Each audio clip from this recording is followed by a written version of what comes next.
SN news महाराष्ट्रामध्ये पुन्हा एकदा आपलं स्वागत आहे। आजच्या ठळक बातम्या।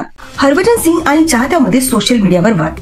भारतीय क्रिकेट संघाचा माजी खेळाडू हरभजन सिंग आणि एका चाहत्यामध्ये सोशल मीडियावर वाद झाला आहे। या प्रकरणी हरभजन सिंगने एफआयआर दाखल केला आहे।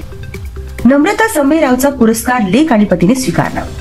अभिनेत्री नम्रता संभेरावचा पुरस्कार तिच्या लेक रुद्राज आणि पतीने स्वीकारला आहे। नम्रताने या प्रसंगाबद्दल खास पोस्ट केली आहे। बॅडमिंटनपटू लक्ष्य सेनवर मोठा आरोप। भारताचा बॅडमिंटनपटू लक्ष्य सेनवर मोठा आरोप झाला आहे आणि एफआयआर दाखल करण्याची मागणी करण्यात आली आहे। सुप्रीम कोर्टाने या प्रकरणात निर्णय दिला आहे। महाशिवरात्री निमित्त उपवासाच्या पदार्थांबद्दल महत्त्वाची माहिती।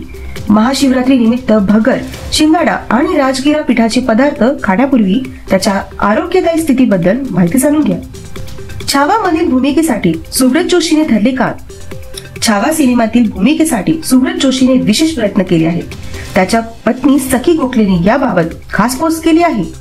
सीबीएसई 10वी बोर्ड परीक्षेबाबत नवीन धोरण। केंद्रीय माध्यमिक शिक्षण मंडळाने 10वी बोर्डच्या परीक्षेबाबत नवीन धोरण जाहीर केले आहे, ज्यामुळे परीक्षा वर्षातून दोनदा होणार आहेत। माघी गणेश उत्सवातील गणेश मूर्ती विसर्जनात राजकीय वाद। ठाकरे आणि भाजपा यांच्यातील वादामुळे माघी गणेश उत्सवातील गणेश मूर्तींचे विसर्जन रखडले आहे। कुर्ला बेस्ट अपघातातील मृतांच्या नातेवाईकांना मदत। कुर्ला येथे झालेल्या बेस्ट बस अपघातातील मृतांच्या नातेवाईकांना 2 लाख रुपयांची मदत जाहीर करण्यात आली आहे।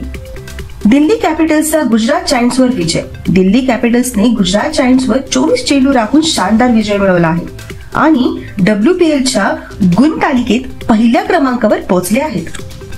पवनाथडी जत्रेचा समारोप नागरिकांच्या गर्दीने। पिंपरी येथे पवनाथडी जत्रेचा समारोप नागरिकांच्या रेकॉर्ड ब्रेक गर्दीने झाला आहे, ज्यामुळे कोट्यवधी रुपयाची उलाढाल झाली आहे। अशाच नवीन बातम्यांसाठी बघत रहा एसएन न्यूज चॅनल महाराष्ट्र। धन्यवाद।